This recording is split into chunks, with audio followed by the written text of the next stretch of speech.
Hello, welcome to Furious Driving, and look what's back with me, with a roof at last. Guess who's back? Back again. Quentin's back he's got a roof now. This looks so good.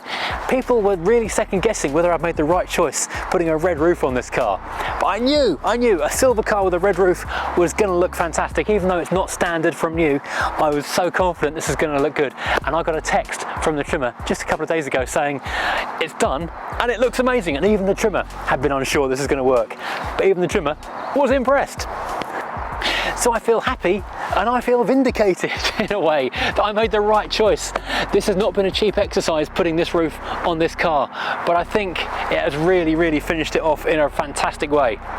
Now I say finished off, that's not quite the right phrase. Let's go for a drive and I'll tell you all about that. You see how easy this car starts now? It's fantastic. Oh, it looks really nice outside now. I didn't bring sunglasses because it looked really miserable again when I set off. Right, before we get into this journey, let's just say a couple of quick things. First of all, if you haven't subscribed to this channel, then please do, because then you'll be able to go back and see the entire saga of how much work it took to get this car to where it is now, which is a lot. But yeah, so do please subscribe. I'm trying to get this channel past 50,000 subscribers, which I'm hoping we can do at some point in the not too distant future.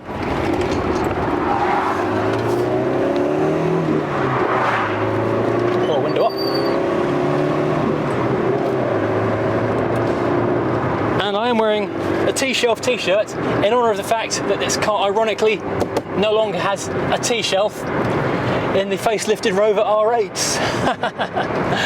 Right, so yeah, this does look absolutely amazing, doesn't it? I am so impressed, so happy, so pleased with how this car has turned out. It has been an adventure, but you may be wondering why I'm driving my newly virtually complete convertible with the roof up. Well, there's a number of reasons which I'll now detail for you. First of all, the sheer novelty value of it. In the, I guess, 6 months or so I've had this car, I've never had a roof on it. It's only ever had the broken one that wouldn't go up, the new frame which didn't have an outer roof, nothing. And every time I've driven it up until now, it's been raining and there's been no roof on it. It's pretty grubby on the outside because it was raining when I dropped it off at the trimmers earlier, 2 weeks ago. So yeah, this is real exciting novelty value. I'm reveling in the fact that it's really hushed. It's quiet, it's nice, it's civilized. It actually almost is too warm in here.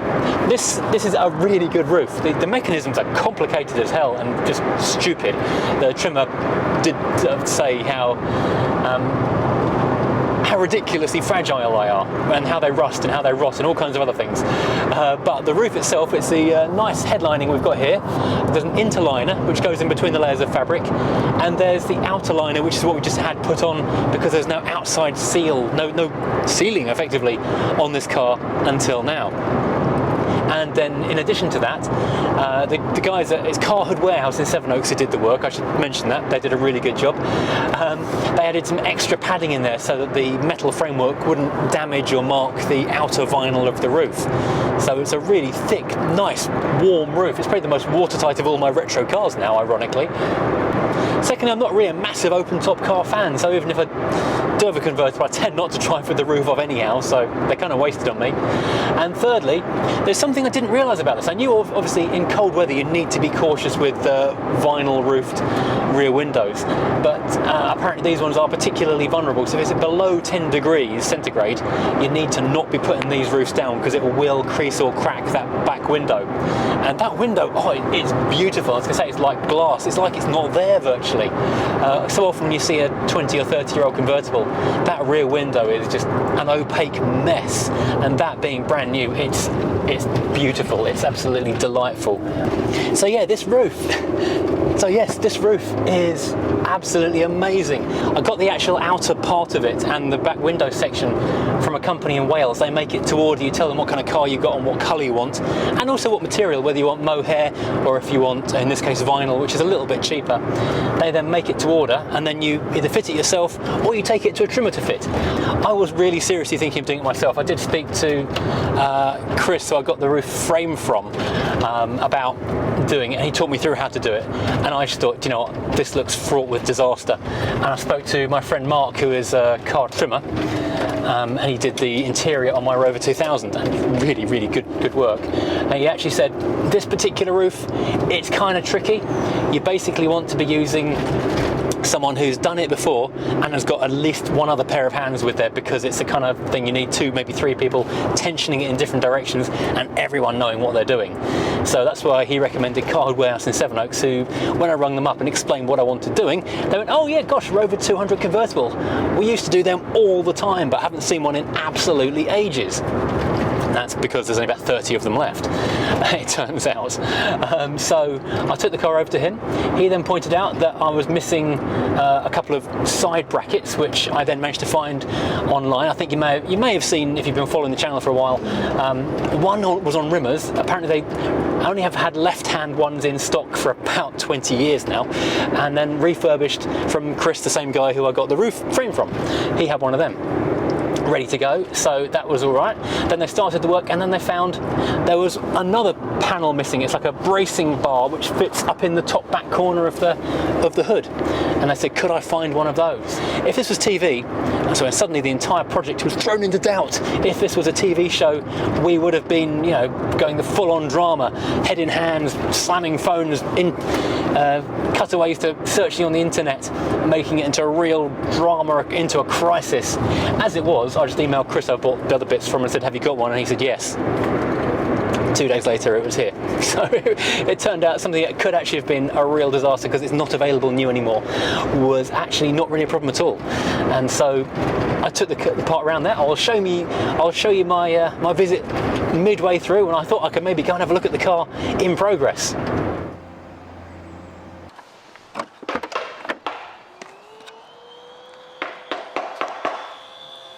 So I'm not doing much to the convertible at the moment, but I am delivering parts.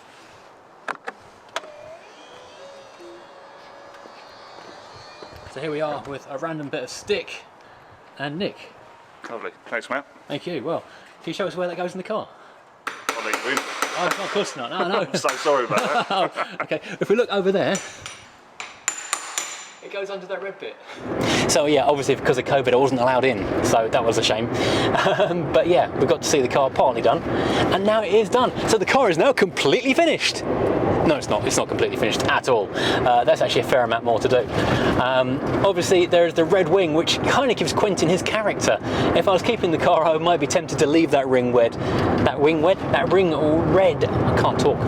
And just have it as part of the car's character. So whenever we go to a car show, everyone knows what car this is. But the thing is,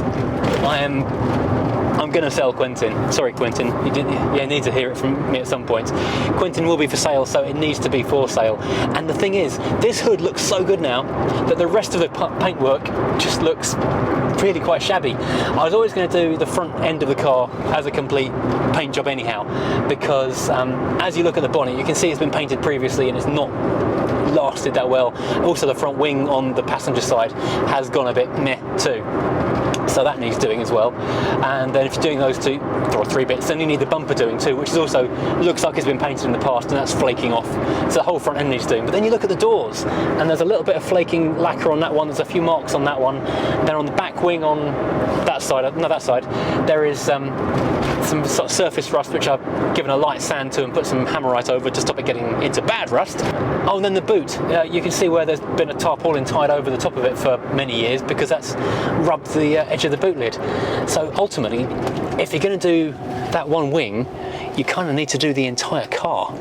So now my question is, do I tackle it myself as a DIY home job, which I think I probably could do. It's a time-consuming thing, and you need a few days of good weather, but I reckon I could do it. Or do I go and pay the £900 I've been quoted, which is a really good price, by the way, for an entire car, and pay my money and get it done properly by a professional. But having said that, if that's the £900 do it fast price, is that going to be rushing it job? I don't know. I don't know that particular company at all, so it's hard to know. Oh, questions, and expense. I mean, if someone wanted to jump in and buy the car as it is with the red wing, we could maybe talk, drop me a message. There's also many other things which do need to be done. I've got a radio waiting for this. I've now got the adapter finally in the post. I've got an adapter so I can put that awesome radio CD player genuine Rover from the late 90s, which is apparently quite a valuable item used in BMWs as well. So thank you to the viewer who sent that in to me. I've got another set of wheels. These tyres on this car right now are from the coupe. And I think they're about a decade old, and they don't look that good if you look too closely, so don't look too closely. So whether I leave it on these wheels or stick it on those other wheels I picked up for it and then get them refurbished or refurb them myself, it needs a new set of tyres. So yes, we've got paint, we've got wheels. This leather is really not bad at all. It's got a little bit of a kind of a cracky patina in it, but aside from that, it's pretty solid. It's not torn or ripped or anything like that. So I do need to go and get a leather reconditioning kit, which I think I've spoken about in the past, to recolour it and go over all the cracks and where it's rubbed a little bit on this bolster. So it's actually going to be a really, really nice, beautiful interior. Oh man, this job's never going to be done. This is going to be far too nice to sell when I'm done. I'm really going to struggle to part with it. And that's even from someone who doesn't like convertibles. Oh, there is one more thing, sorry, yes. In the back of this car, and on the rear side quarters of the headlining, there were some elastic bits which need to be shackled down in the bottom corners next to the seat squab. In order to have done that, they were going to have to take the side panels out of the car, and that was going to boost the job up quite a lot more. So that's been left to me, basically to keep the cost down and the time down on there. Yeah, one more little job for me just to finish off buttoning up on the inside. So the car is virtually there, apart from the paint, the wheels, the interior. The car is done. Yeah, okay, it's not quite done. Never mind, but I cannot get over how good this roof looks. I just keep stopping to look at it. Every time I get out of the car, I am just staring at it. I've only had it a couple of hours now. We picked the car up, went to home base, went to McDonald's, and had a picnic in the car because I had to get a lift over with the family, the Furious family, in order to collect it from Sevenoaks. And did a little walk around the nature reserve, and just keep on looking at it thinking, what a great looking roof. It really does set the car off so well. I'm very happy. It has added yet more to the bill. I mean, I think I talked about the money when I was discussing what this car had cost me the other day, and the car is now it's knocking on the door of £2,500 that it owes me. But if it was painted, I've seen these go with nice new paint for close to £4,000. So if I can get this car painted for under £1,000 and then it creeps up to the £3,500 mark with a new set of tyres on it, then no, I think we'd be basically breaking even and having a really nice car going to someone who would then be enjoying it. Oh, I said at the beginning I would recap what I've done. So if you haven't subscribed to this channel already and seen these videos previously, then this car was basically not a barn find exactly, but I guess you might call it a drive find. 7 or 8 years ago, the alternator failed when the roof was down, and so the owner parked it up on the back of their driveway, put a waterproof sheet over it and just ignored it until I finally got fed up of it last summer, and they were offered £100 scrap for it.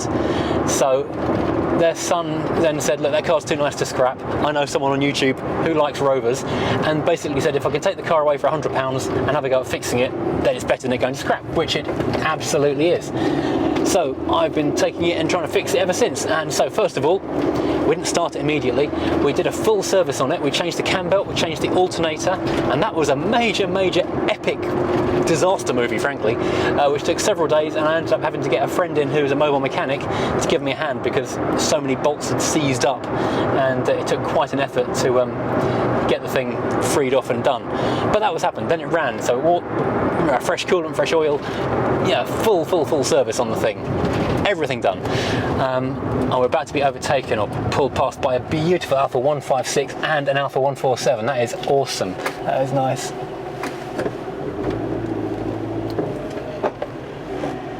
Then once it was running, I took it home, which is all good. Then we took the knackered, frozen, so you couldn't even pull it apart with two of us pulling on the thing as hard as we could.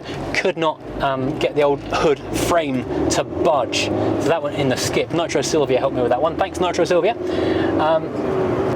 Then of course we had the shenanigans with the fuel pump. The fuel pump on this car is 200 quid. So I changed that fuel pump and it ran very briefly, then packed up again. So the fuel pump was changed under warranty, but then the fuel gauge didn't work. And of course in the meantime, because all these electrical problems were just confusing me, auto electrician to come around and have a look at it, Gandalf, he took a look and he confirmed that the fuel pump was broken and fixed a couple of other earth problems as well while we were there. What else have we done? Oh, the red wing. Obviously the red wing is the thing we've done. It goes on and on. Oh, I changed the wheels because there were some MGF wheels the car had on it, which looked nice, but the offset was kind of wrong on the thing, so we had to change that. Oh, I'm in Alpha Heaven. 156 one side, 147 the other. Brilliant. I'm sure there is more because this has been one heck of a caper. Right, I'm going to sign off right now. There's one more thing to do when we get home, and we'll leave it at that. Okay, so last but by no means least for Quentin before we sign off today are these floor mats which I picked up from Rimmer Brothers for £12, new old stock, genuine Rover, which I think will look quite nice in the car. Wow, so this is beautiful new old stock stuff. I love new old stock. It's actually a bit of a surprise even to me because I thought this was the front ones only, but it turns out it's all four. Oh, I feel almost sad to unhook them. The car does need hoovering out yet again because the winter weather has been horrible. Not really nice convertible weather. Sort of having been clambered around in quite a lot over the last few weeks, it's actually quite dusty and dirty again. Have I got this right around? Yes, I have, yeah. Excellent. Nice tan contrast which matches the seats. Looks really, really smart, and the car has managed to get itself quite grubby by being trampled over while I've been working on it in the rain and while it's had no roof for a few weeks. That's an extra £12, which I think is well spent on making this car just a little bit nicer. There should be some grippy pin things to clip into the carpet, but it didn't come with the packet, which normally is there. Anyway, never mind. So, as you can probably tell, I am very happy. This has been a video which for once hasn't taken me hours of struggling in the dark and the cold with grazed knuckles because someone else has done all of that, which is very unusual for this channel, but also unusually we've got a complete outcome. The car is complete apart from all the other jobs I've just mentioned. And in case you're wondering why it's taken this long to get to this point to put a roof on this car, when that was obviously a serious sticking point and was going to do it no favours long term by having rain falling into it, it's because every time I thought the car was ready to drive and I could take it over there to be MOT'd, then move straight onto the trimmers, something else will break. And it's finally got to the point where it's actually not just complete, but really, really good. I mean, it's in danger of being one of the best cars I actually own. I didn't think I'd be saying that 6 months ago, because mechanically it's now perfect. The power hood works. I can't demonstrate it because although it's quite bright and sunny, it's actually too cold to risk damaging that beautiful new rear window. I mean, whenever I do a video and don't put the hood down on a convertible, I get so many comments from people saying, oh, why didn't you put the hood down? But if you watch the video and listen to what I'm saying, there's always a reason that I don't put it down. In this case, I don't want to risk that new window. Simple as that. Not until it's a warmer day and it's had time to stretch, become one with the car. But anyway, as I was saying, yeah, this car, it doesn't leak oil like the convertible does. It starts every time. It doesn't lose power like the Alpha does over time. It doesn't use gallons of petrol like the Volvo. The remote central locking works unlike the Mini. Everything works on this car. The clutch is good, the gearbox is good, the steering is good. The engine seems nice and light and bright, if you want, for want of a better word. And basically I'd be insane to sell this car. So I'm going to sell it. Because yeah, that's how YouTube works. Anyway, thank you for watching. I really hope you've enjoyed this and I hope you like this as much as I do. And join me again for another car very soon. Whether I carry on with doing stuff on this car or I'll move on to one of the other projects for the next video. I think it might be back on the V8 again because I need to get the oil pump turning. Right, thanks for watching. As I said, if you haven't subscribed already, then please do hit like because YouTube really values that like button a lot. And I'll see you again next time. Thanks for watching.